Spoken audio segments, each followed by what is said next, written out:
Nəhayət ki, bugün İstanbulda Türkiyə-Rusiya-Ukrayna formatında danışıqlar təşkil olunub. Hər iki tərəfin danışıqlardan məmnun qaldığı bildirilir.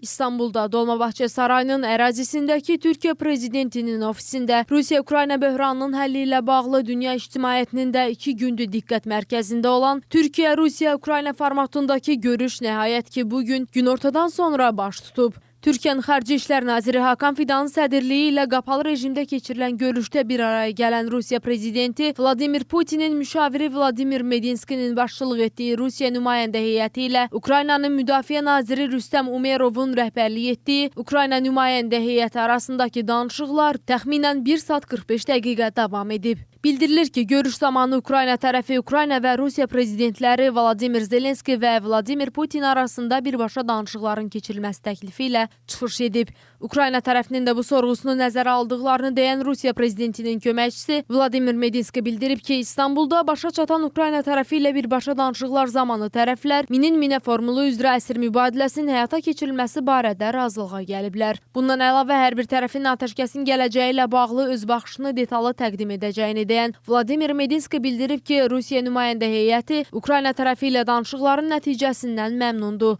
Ukrayna nümayəndə heyətinin rəhbəri müdafiə naziri Rüstəm Umerov İstanbulda baş tutan Rusiya-Ukrayna danışıqlarını şərh edərkən deyib ki, Ukrayna tərəfi danışıqlar zamanı ilk növbədə atəşkəs məsələsini müzakirə edib. Umerov həmçinin Vladimir Medinskinin sözlərini təsdiqləyərək tərəflər arasında məhbusların dəyişdirilməsi ilə bağlı da razılığın əldə olunduğunu qeyd edib. Rövşən Əliyev, Diana Cəlali, Space xəbər.